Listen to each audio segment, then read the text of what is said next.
Hello everybody, welcome to an episode of Overclock Life, where today we're actually going to be talking about something very interesting, something a lot of people kind of let go by the wayside. And what that is M.2 speeds and why it matters to you.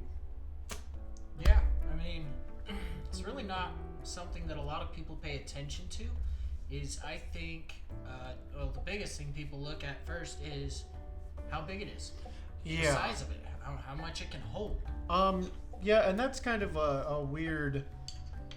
What's the word I'm thinking of? It's a facade. Yeah, facade. There's the word I'm looking for.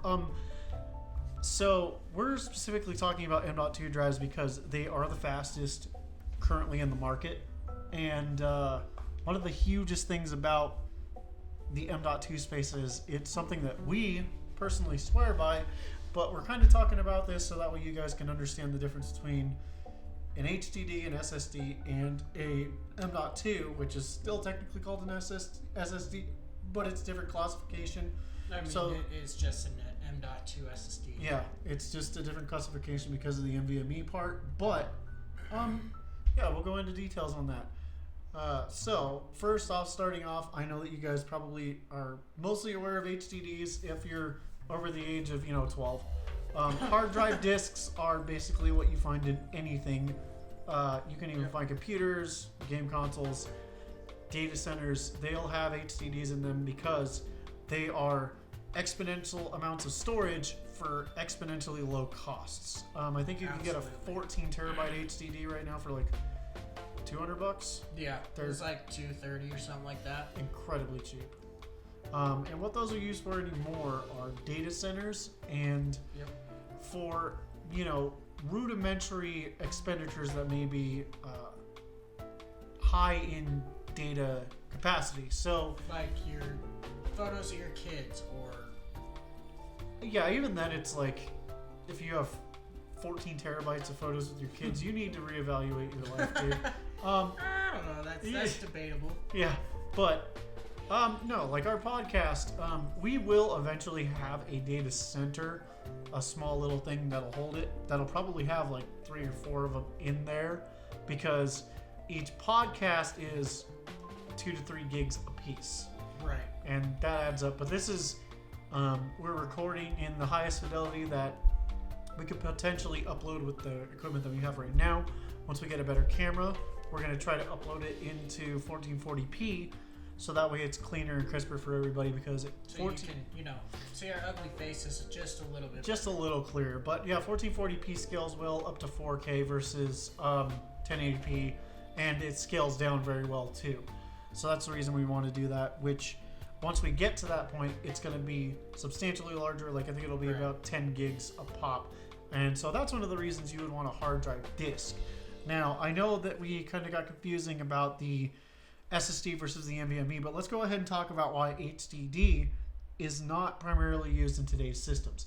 And that is solely because HDD's transfer rates are incredibly slow. And we're talking slow. Like, I think that the top end HDD is like 10 megabits a second or something. I can't remember. I'm going to have to look it up because I'm totally confused. It's also for the fact that, if you drop it while it's spinning, there goes your hard drive. It's done. So that was an issue with a lot of laptops having HDDs as well. That's true. Okay, so I was a little off. So HDDs can copy from up to 150 megabits per second, which isn't slow when you think about it. But when we're dealing with file sizes that are as large as they are today, I mean, for example, Call of Duty Warzone by itself is 150 gigs or whatever it is. It's insane. Right. Absurd. And that would take you forever. Like, forever to copy or, for it to write to the disk or whatever. And so that's the reason why 10 years ago, HDDs were the way to go, get a high-speed HDD. Nowadays, SSDs are even pushing it. And that's because SSDs, moving into this territory so that way you can comprehend what it is, SSDs move at a much, much, much, much faster capacity. And SSDs are literally 10 times the speed. I think they're megabits a second. and they're 500 megabits a second, which is 10 times the speed, almost, of a traditional hard drive disk. And the way that they're set up is more reliable because of what Caden just said. And Caden brought up the best point of it all, is that it is a platter disk on a needle going That's what the HDD is. Fast as you can. Yes, as fast as it can. The SSD are memory modules that are configured in a way where read-writes are instantaneous. They can access the entire database instead of having to comb over the entire disk in order to get that data for you to have your photos or your games or anything load up and make it quick and painless. But we're also, on that note, I mean, an HDD is going to be about this big and about that fucking thick, where an SSD is SSD is about the same size as a credit card. That's very true. Like super fucking thin. Yes, that's very, very true. And on top of all of that, just so that way you can understand, HDDs are literally what we just said it was. It is a hard drive disk. SSD is a solid state drive. So there's no disk inside of it. The memory modules are significantly faster.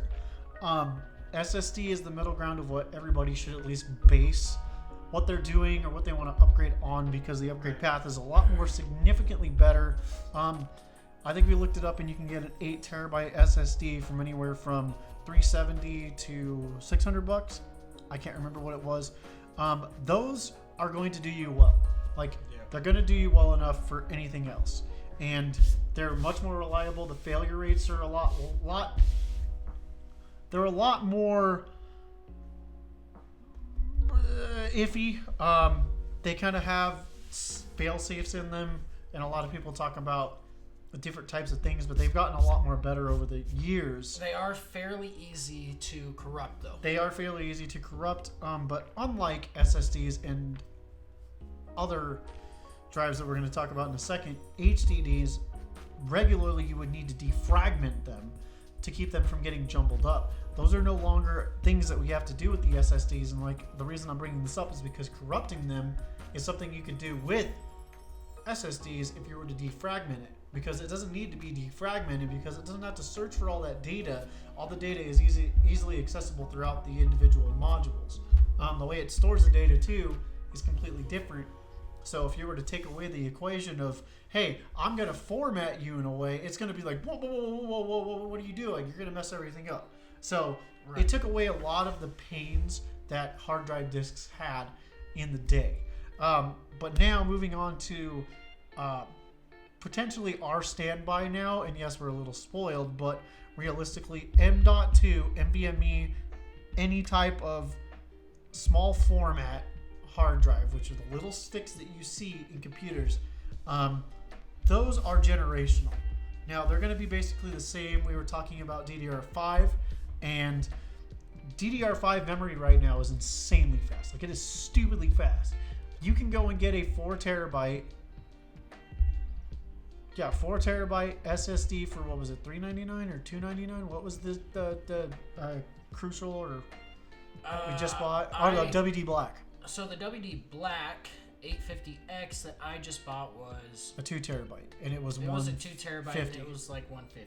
So I think that I think it's $299 for 4 terabyte, which is really good. About $300 for a 4 terabyte, and it's smoking fast. WD Black also is fairly fast for one of the cheaper M.2s you can get. Yeah, it's smoking fast for what it is. I mean, you can go get an 8 terabyte for $1,000, but that's not what we're even talking about anyways, because capacity aside is what Caden basically brought up to begin with.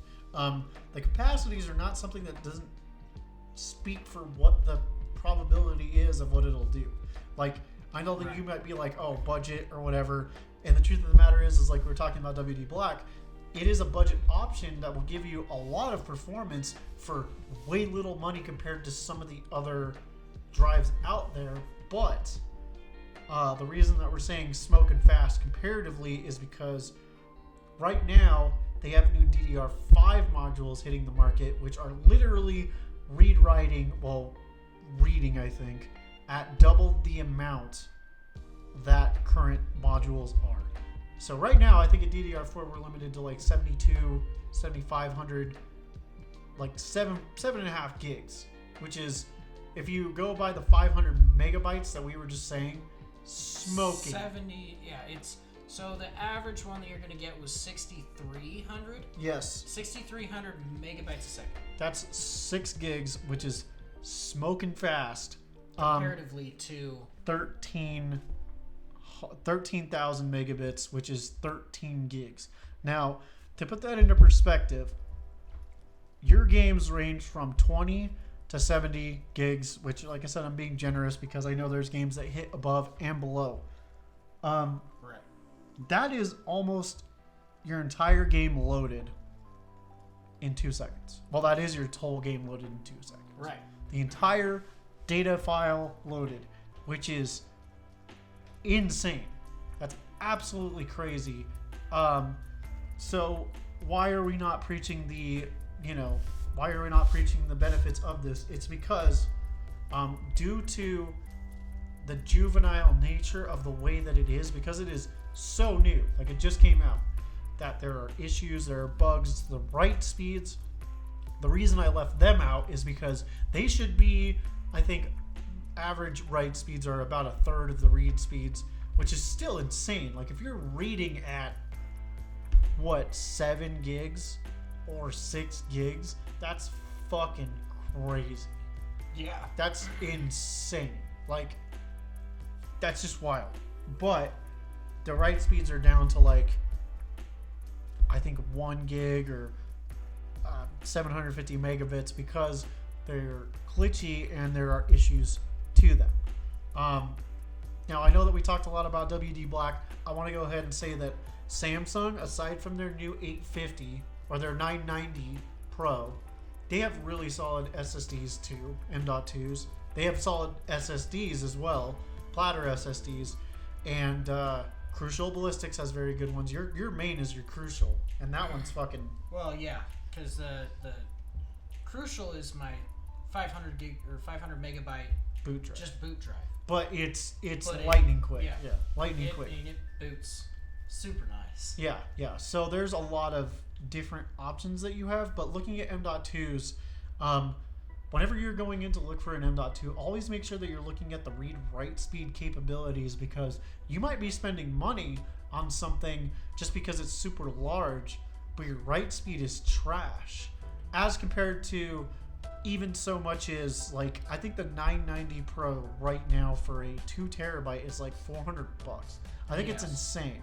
So that's another note is, yes, Samsung does make good drives, but it's also going to be about double the price. And to top it off, like we were just saying, if you were to go for a 2 terabyte, that'll give you, I'm saying you're getting 90% of the performance if you go the Western Digital Black. Now, the reason we're giving serial numbers is because Western Digital does make other models that have high storage, but their read-write speeds are not the same. So that's the reason why you want to look and see what the maximum capability is for your M.2, so that way when you guys go to purchase something, you can understand, okay, I'm getting 90% of the speed for a third of the price, which, as we have preached time and time again throughout the podcast or Overclock Life, whatever you want to take it, 90% of the speed is more than enough. It's definitely going to get you closer, because at the end of the day, nothing is really going to make us happy until it's just instant and we have any resolution, any frame rate we want, which is getting closer and closer than we think.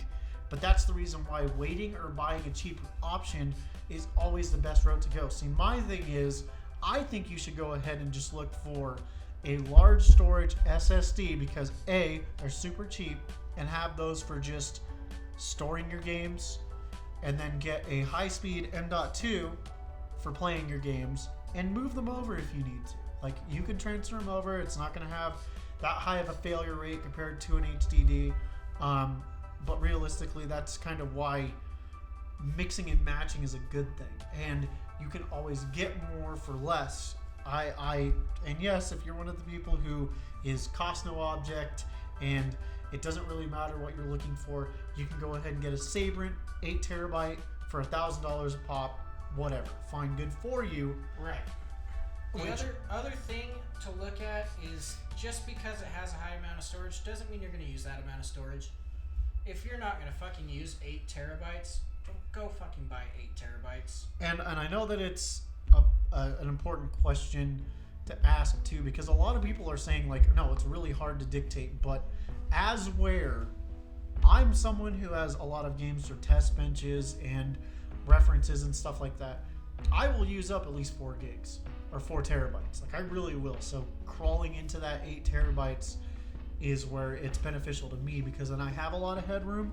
Or as we were talking about before with the HDD, it's also nice to have as a backup, because if we need to record Overclock Life on my other main computer, we've got the space to do it. We can record a whole live stream if we wanted to without having to worry about it, which is incredibly nice considering that what we have right now is a 2 terabyte portable hard drive. I think that's what it is.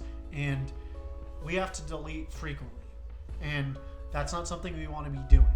So that's why if you have the means to justify the ends, like you're a architectural drafter and you are making huge renders that are taking up gigabytes and gigabytes, yeah, that's something to think about. But if you're someone who's like, I'm gonna play Fortnite, bro, get a 500 gig boot drive and get a 2 terabyte SSD. You're gonna be fine. Like, you're gonna be just fine. You don't always need the fastest, and like I said, sometimes it's more beneficial. Like if you're someone who likes newer games, a lot of newer games are actually trying to take advantage of this newer hardware that we have. Like Hogwarts Legacy, you will get pop-in and you will get negative effects on your game because of the loading, because it wants to use the higher speed memories that you have. And so, honestly, it's a use case may vary. SSDs are plenty fast for anything that you could use. And I know the other question that you guys might be asking is, why have an M.2 for your boot drive? Well, I have some thoughts on it, but I think Caden can probably describe it properly as well. So I'll let him go ahead and throw in his 2 cents, because this is where he's most familiar with it. I mean, and that's true to a sense. When it comes to this, no, I have no idea what I'm talking about ever. Don't ever assume I know what I'm talking about. Don't think I know what I'm talking about, because I don't. Ever. This guy's a lying asshole. But on that note, a 500 gigabyte M.2. See, now my M.2, I actually was using to store games on accident because I didn't realize that's where it was going at first. And even with 500 gigabytes, a few games, and my boot drive, and a few files, my computer still boots like that. Now, is it beneficial to have just a boot drive dedicated for your boot? Yes, because it keeps it cleaner, it keeps it faster, it keeps programs off. Now my experience is having to put fresh installs. Yes. Of our OS. Now I use Windows, and when anything gets corrupt in it, it is really shitty if you have to wipe all of your games. Yep. All of your files, all of your pictures, your videos, everything. But if you just have that dedicated M.2, that's all you have to wipe. And to top it off, like just to go ahead and say this into a proxy of what you're saying, this is just regarding M.2 files. I'm not trying to go into the like details of it per se, but if you download OBS, Discord, Steam, and it wants to naturally or just neutrally go to your boot drive, that's going to be a program that's going to start in conjunction on that drive with your boot drive.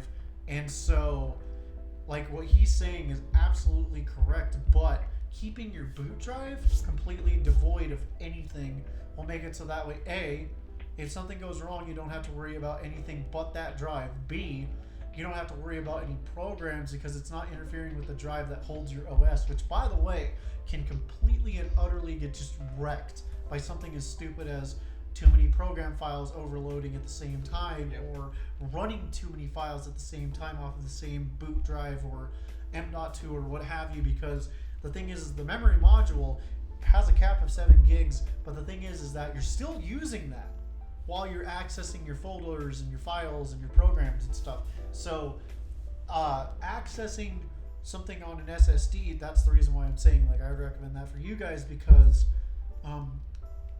at the end of the day, if you're going to go in and you're going to have a clean boot and you want this thing to just turn on, you need to keep that as clean as you possibly can, and you want to make it so that way any accessible files or folders or something can boot on their own time away from your OS, so that way it's just quick, it's reliable, and if something goes wrong, you don't have to go and mess around with something that may potentially just, damage your entire OS, which sucks. That completely sucks, and it's a nightmare because take it from someone that spent 7 hours trying to move the OS from an SSD to an M.2 only to realize I'm just going to start over again because of the problems I had. And doing that solved many of the problems that I had over the years, because a lot of the things that you don't understand too is that on your SSD, your M.2, your hard drive even, there will be cookies, saved program files that will boot in the background because they'll save specific data that is inaccessible because the program is no longer there. And that'll slow everything down.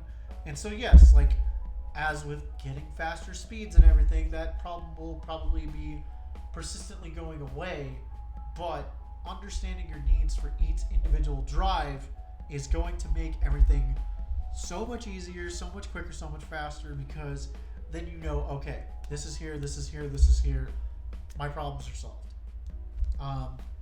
And to be completely honest, you don't even need that big of a drive to run an operating system. No, it can be 500 gigabytes. That's not even a problem question. Well, it's simple. I mean, yeah, I have hundreds of gigabytes still available on that drive. You could go with a 250.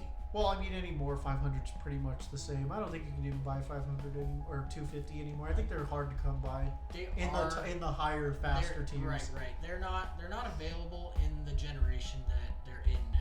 Yeah. Which is kind of shitty. But that's also fine because, like we were talking about, they're still cheap. Like 150 for a 2 terabyte, like even a year ago. Damn. Right. That was like $400. So, yeah, no, that's why it's like completely beneficial now because it's affordable. Like, sure, I'm down for free upgrades. Like, basically, like, hey, the 500 gigs going to be where the 250 is. Cool, double the storage. You know. And if you need a boot drive or whatever, then that's great too. But yeah, so just understanding your different perspectives on what is a huge, huge thing. And that's the reason we wanted to describe it, is because we know that a lot of people get confused.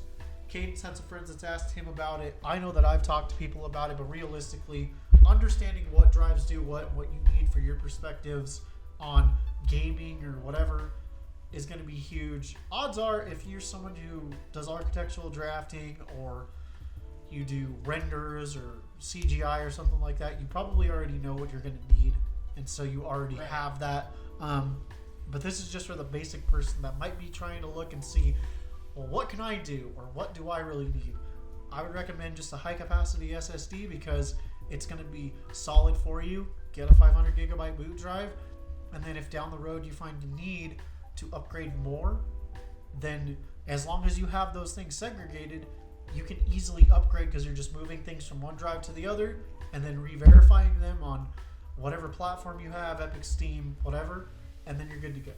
And it's going to be cheaper as time goes on to do that. That's the reason why. SSDs are the new HDDs, and that's where high storage is going. Like, it is.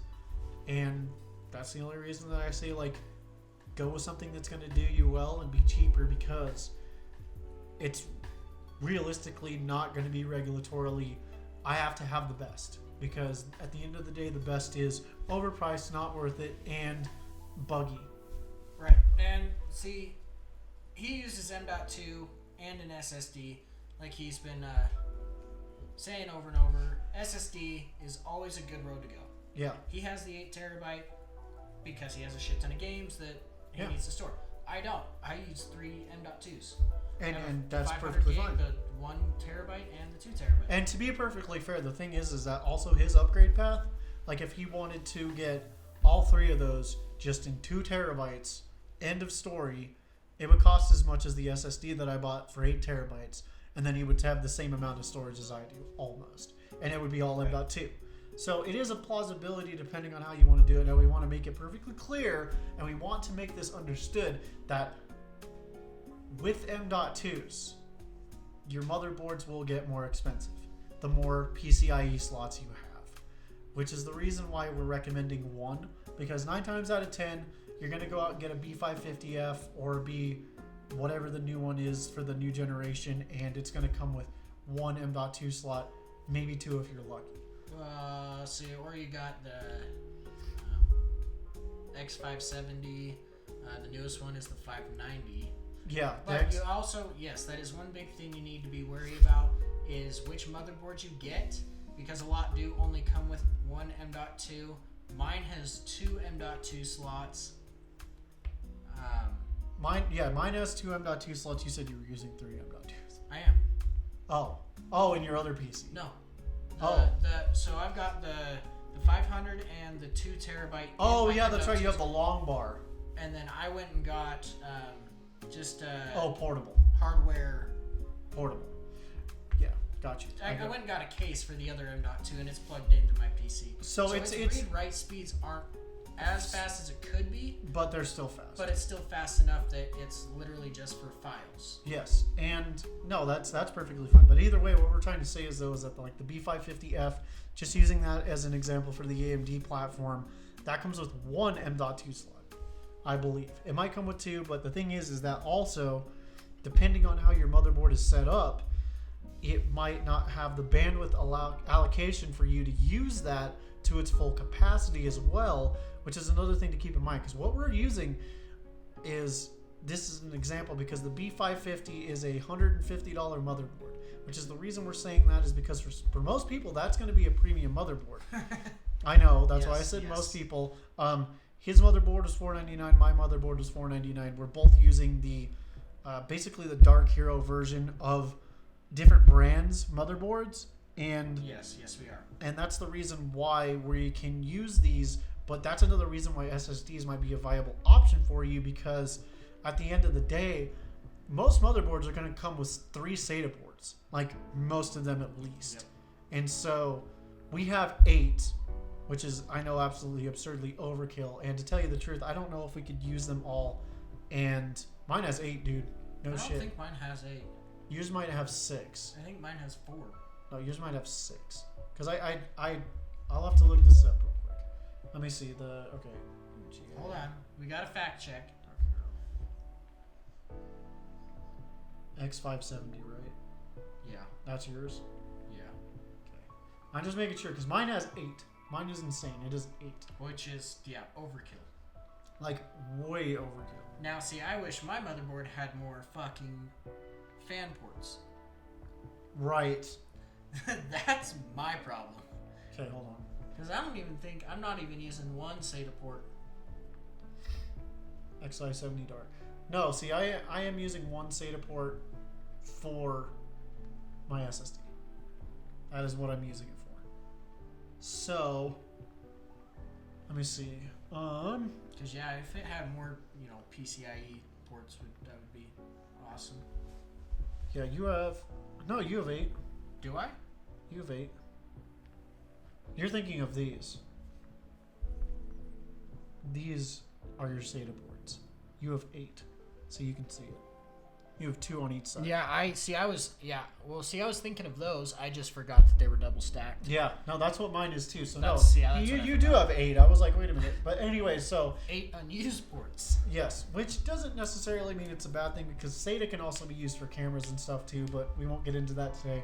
But regardless of the fact, what we're talking about is we are talking about hardware that is high end, and so that's why we always say fit what is within your means, because the B550F or whatever the next AMD B550 motherboard is, it's not going to have as much expandability, it's not going to be as future proof, and the other thing is, and one thing you really want to make sure is that make sure that you have the ability in your BIOS settings to properly configure how your memory channels are used, because if you can't unlock the full potential of your, say you got a PCIe Gen 5 M.2, say you're watching this a year later when it's more common, and you're like, well, what do I do in this situation? The thing is that you need to make sure that your motherboard is supported of that. See, right now, even if we were to get one of those PCIe Gen 5 M.2s, which I know we both would love to do, our motherboards will not support it because it is only PCIe Gen 4 compatible. And so that makes a lot of complications, even for someone like us, who we have basically most people's in-game computers, but it's not end-game because it is already limited by the next generation. And so that's the thing, is we're not going to buy one because it doesn't fit. The ends don't justify the means. Also, if you get, your budget board or whatever it is, please don't think you can just put splitter cables on it and plug anything you want to on it. Please don't. Just don't. I'm proud of you for this. So this is something that he's learned recently. Your bandwidth on your memory channels is very limited, and I want to make it very clear on what it's limited to, because this is going to be the thing where a lot of people are going to cut corners, because obviously it's the easiest thing to do. It is CPU bound by how many memory channels that you can possibly possess at one time. I'm going to make this perfectly clear. I cannot drive all my channels on my system, and I have a 5950X. 16 cores, 32 threads, which is an insane amount. I cannot run them all. Caden cannot run them all on his. He can run most. I have a lot more, but that's the thing, is that it's limited by quite a lot. So understand also that your memory controller messes with your SATA cables as well. So that's the reason why he's saying that, is don't get a low-end board with not enough memory configurators, so that way you're like, oh, I'm going to be fine, and then it doesn't work, or you get crashes, or your SSD doesn't work. And that's another reason why understanding these things are prohibitively more important. Find what fits in your budget, and also don't worry about the name brands. Like, he has an EVGA, I have an ROG. ROG makes good low-end boards, but you can also find ASRock, or you can go Asus Tough, which is going to be a lot cheaper. For the life of you, stay away from Gigabyte. Yes, stay away from Gigabyte. Fuck that. Stay away from Gigabyte unless you're buying a higher-end board, which for some reason their QA control works better. I don't know. Yes, don't buy any low-end board from them. I know it's cheap, but it's trash. Yes, and also the other one that I would highly recommend staying away from as far as M.2 is our PNY. I'm sorry, they're not that reliable and they're super slow. That's just my opinion. It doesn't mean that everyone's going to have, mileage may vary, but we stand by these things because of learning experiences, and so that's the reason we wanted to come to you today and try to explain the difference to you between HDD, SSD, and M.2s, so that way you can make an informed decision on your next purchase whenever you go to your local Micro Center. Walmart has them now, which is super incredibly weird, but still, Yes. I mean, it's convenient. I mean, you could walk into a Walmart and pick most of your PC parts minus... You can get a 3070 in a Walmart, which is something that like 2 years ago I would have laughed I was going to say, although they only carry Intel. Yeah. The chipset is only Intel. Well, it's because if they stocked AMD, no one would buy the Intel ones. Let's be completely honest. Anybody with a brain cell. But yeah, you could essentially walk into a Walmart, minus the case. They don't sell PC They do cases. say cases, actually. Do they? They have them in the back. Okay. Because they're... You could walk into your local Walmart and build a PC. Because they have the Acer Predator line, remember? That's Walmart's deal. That's right. So, yeah, you can. And I mean, even so, like we were talking about on a different podcast, bench tests. The little bench things are like $30-$40. Easy peasy. And guess what? We'll be the first to tell you, open air is probably the best thing for your PC. But anyways, guys, we hope you appreciated this one. This was a little bit informed. Like I said, we wanted to try to make them short, little ingestible bits, so that way we can record multiple informations and multiple episodes of Overclocked Life, because we didn't want to make this the podcast. We didn't want it to be an hour. So we hope that this informed you guys a little bit on what you guys are doing, and we hope that you guys have a good rest of your day. Also, buy what's within your means.